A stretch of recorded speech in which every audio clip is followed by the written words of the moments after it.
Aruba, this is happening. Ready for your new OR complex?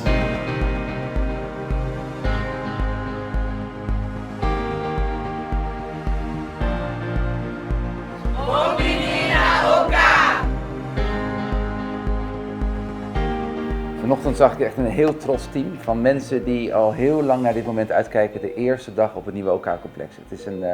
Het is bijna geen bevalling meer te noemen, want het is een enorm traject geweest. Waar we heel veel tegenslagen zijn tegengekomen, maar uiteindelijk staan we hier in een complex wat heel mooi is, wat modern is, wat een enorme verbetering is ten opzichte van vroeger. En je merkt het gewoon aan de sfeer, je merkt het aan de mensen, het enthousiasme, dat ze hier echt aan toe zijn. Dr. Garcia, gynaecoloog, is de eerste die vandaag een patiënt behandelt in het nieuwe OK-complex. Voor de patiënt zelf ook een spannend moment, maar voor hem nog meer. Maar ook hij keek er erg naar uit en was vol enthousiasme met het team. 2 mensen van het OK-team wil ik echt bijzonder bedanken. Dat zijn Yvonne en Monique. Die hebben zich de afgelopen maanden, jaren ingezet om van de scratch, van de tekeningen, om alles wat we voor het OK-complex nodig hebben in elkaar te draaien en om te zorgen dat het uiteindelijk ook hier staat.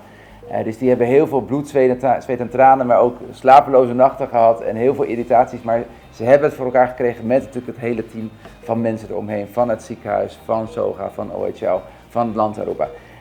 En uiteindelijk zijn we met elkaar hier en gaan we met elkaar het nieuwe OK-complex inwijden. En ik wil alle medewerkers bedanken, alle medewerkers heel veel succes wensen. En vooral ook de Arubaanse patiënt die nu gewoon echt een OK-complex krijgt. Die bij hun hoort en die goed is voor onze aller gezondheid is. Ik ben als directeur totaal trots dat we hier nu dit moment hebben.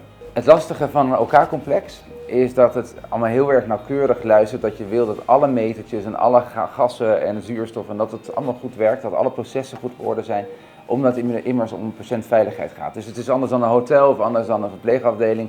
Waar je toch met iets minder dingen rekening hoeft te houden. Sluit alles hier op elkaar aan. De steriliteit is enorm belangrijk, de luchtkwaliteit.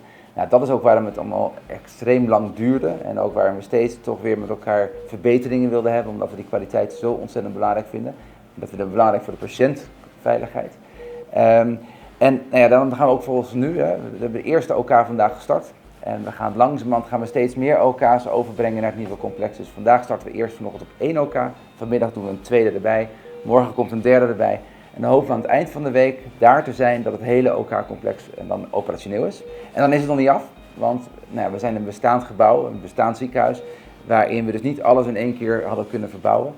Dus het is nog een beetje behelpen, de opslag ligt nog op een andere plaats, de koffiekamer, maar ook de holding waar patiënten komen en de verkoever waar ze na afloop van de operatie heen gaan.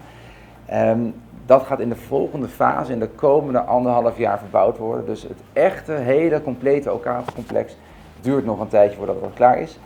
Maar ook daar heb ik vertrouwen in dat het uiteindelijk dan ons brengt naar een state-of-the-art organisatie, state-of-the-art OK-complex. Waar we met elkaar heel mooi werk kunnen leveren.